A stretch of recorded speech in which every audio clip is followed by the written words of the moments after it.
Now, what happens if if a company hires you and Mhm. they send out a big memo that says you're there, you're going to do this engagement, and the women there are excited and they all sign up, and you go and you do your class or your training session. And then what happens when the men are in the lunchroom and they're like, "Hey, man, like, what do we get like a special training thing? Like, where's our? Do we get who's coming to talk to us? What happens then? I'm just curious." Sure. It's actually, it hasn't posed a big problem. I do think what's interesting is organizations are actually starting to invest in this type of women leadership programs that are out there. I think the challenge is that they're often very cookie cutter in their approach Mm. to You're leadership dodging my training. question. You're dodging my question, Jeanne. What happens is how do the men feel when they So, where's the special training for the men? okay, so I will just try to tell you here what organizations are feeling like. Okay. There's general leadership opportunities that are offered that men participate in all the time. Organizations offer those That aren't all offered the to women right now. So you're saying there's leadership time. opportunity? No, they're not Okay. specific to Okay. men. Okay. They're not specific to men. Okay. But let's just remind you that men don't have a difficulty climbing the ladder. Men are They actually don't? in executive Okay. positions. Okay. Well, so the data would tell us that, You right? might get So some I'm responses on that comment. We'll see what well, no, happens. so I'm gonna back that up with receipts then, okay? Okay. So there's a landmark study that's done annually by by McKinsey and Company about women in the workplace. Uh-huh. And just this last 2023 findings said that there's a phenomenon now called the broken rung, that women get into entry-level management, but the men climb consistently And you don't faster. think that stat has anything to do with women voluntarily stepping down because they want to stay at home and have kids? I think you're close. I actually think you're close. You think it's just because they're overlooked, huh? No, You don't think it has anything to do with their decision to stay at home and have kids and step down? nope, nope. I actually agree with you on some level. In Okay. fact, actually quite a lot. I hate That's what stats like that, by the way.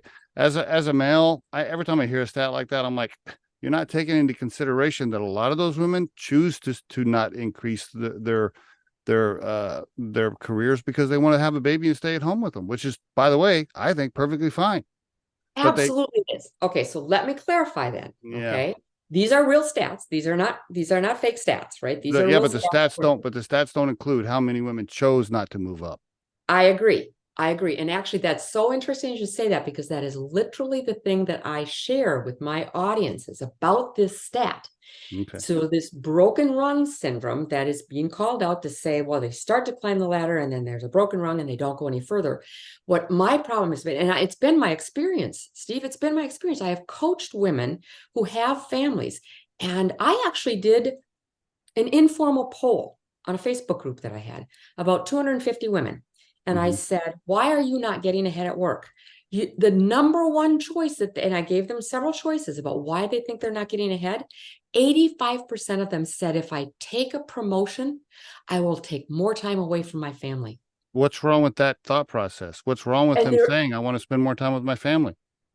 there is nothing wrong with the thought process. And what's If wrong with the choice? What's wrong with the choice? Okay, so bear with me for just a second. Okay. So there's nothing wrong with the thought process and nothing wrong with the choice, if that's the choice they want. What? And the problem is that it may not be. They would love to succeed in their career. They would love to move ahead in their career. They see it as an expense. If they do that they will take away more time from their family. And the truth is, Steve, they will, if they don't change their thinking. I think If they that is a don't warm. change their I thinking. personally think that is a warm and wonderful thought. I think it's fantastic that a mom would say, "Gosh, I really want to spend more time with my family and my kids." I think that's a wonderful thing. I don't think that's a bad thought. Okay, it's not a bad thought. Again, if they want that. But Steve, I think you've missed the other part of this. The other Okay. part of it is that they often would love to succeed in their career. They would love to advance. They're often doing a lot of work that would put them in a position for that.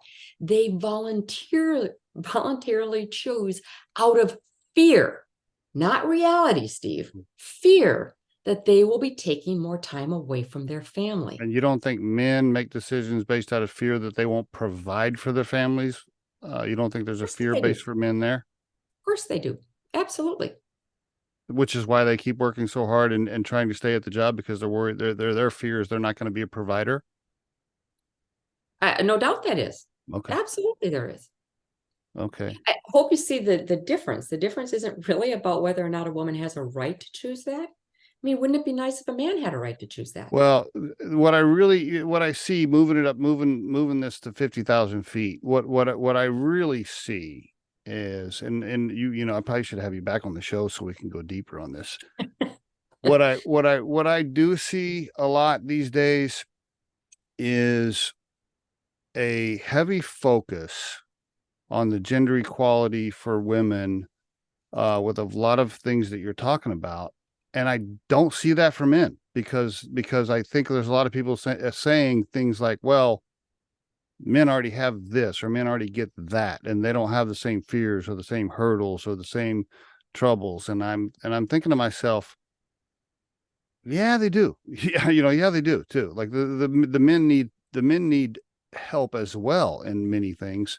And I don't see a lot of companies hiring a special coach to come in and say, we're going to have a special class to help the men for their fears and challenges. As a matter of fact, if that even happened, there'd probably be a revolt in the building. Everybody'd be like, what do you mean the men are going to get a special class? Oh my God.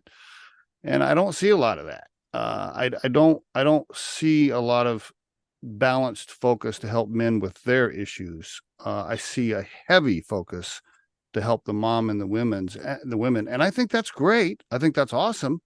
Okay. It pulls me back to my question to you, which was, where's the special coach coming in just for the men? Are they going to get a special class too, or is this just for women? So, and I don't see a lot of that. That's really. Well, I think you're right. I don't know that I see any of it. I don't I see haven't. I haven't. I I haven't. don't either. I I haven't. think you have to take a look at demand. I mean, is there a demand for it? And until there is a demand for it, I don't know that. And I'm not obviously going to be the person who does that, right? I'm not going to Yeah. be the one who can do that, because I don't know what your fears are. I don't understand them. I don't live with your fears. I think that's part of the problem. Men have a habit of not sharing their emotions and their fears. They hold I that agree. I agree. in. And I think they are feeling just as vulnerable in many of the things you've talked about. In fact, I think men feel 95% of every single thing you brought up that you say women are worried about and have fear on. I can't think of anything you mentioned that I don't think about. And Okay. I know most men think about the same things. And so as you're describing your coaching for the women, I'm thinking, well, this is great. I love what Jeanne's doing. Well, why can't this be for everybody? Because every single thing Jeanne is saying affects men too, in my opinion. Because every fear, everything you talked about, all the family stuff. I mean, I have all of those things too. Sure. And so my point is, I think it's wonderful what you're doing for women. I'd like to see men helped as well, and given that opportunity. And I don't think we should live in a world where we just assume the men are okay. Because I don't No, think they are. I would agree with you. I would agree. And I said that earlier. I said that men have their own socialized behaviors and thought processes and belief systems Yes. that are equally as destructive. They're Which just is why they need special coaches coming in to help as well, which I don't see. absolutely. Well, and I would agree with you. I mean, there is definitely a lot of things that I think that a coach could help, a trainer could help, especially men in leadership. Yeah. There's no question about that. Yeah. I'm not someone who would be able to fill that, but I will say this: you brought to light something I hadn't thought about before. But and I actually often encourage both men and women to attend my presentations. I really do. That's a Because, great idea. That's a great yeah, idea. That's a wonderful idea. yeah. I think that would be very beneficial, Yeah. not only for the men as individuals, but to help with their relationship with their spouse in many cases, probably. Their spouse and their coworkers. They're working right alongside these same women and their spouse, their mother, their sister, their daughters. Understanding at least what some of this is coming from can only help the situation. Yeah, no doubt. And I think the best part about this is I think this is going to give women and men, I guess. I hadn't even really thought about this, both of them, and understanding that you have a lot more in your control than you think you do. Yeah, that's great. Yeah, wonderful. There you go. I like that. Yeah. In fact, I think all of your sessions going forward should say, "Hey, look, this is a focus on women, but I encourage men to come." I like that. I do, absolutely. Yeah, that's Because great. honestly, we can learn from each other. The truth of the matter is women can learn from men. They And absolutely vice can. versa. And men and vice versa. Absolutely. And so we don't need to become men. We need to become a better version of ourselves by looking at it a little differently, maybe more like By the way, I men. couldn't agree more with that last statement. It's so interesting as we've had this entire conversation. My wife is in the camper, so she can hear all of this. So I can't wait to ask her about it when we hang up. I'd love to hear her opinion. Yeah. Yes, what you just said, by the way, that's a Yeah, great ending. Yeah, I'm a big fan of women being women and men being men. No doubt about it. But absolutely. I'm also a big fan of them understanding each other to the best of their ability and constantly working to understand each other, which is a full-time job. Absolutely is. It definitely goes both ways, doesn't it? Right. I know sometimes I'll do something to my wife's probably like, "Oh my God, what in the hell is he doing? God, it makes no sense."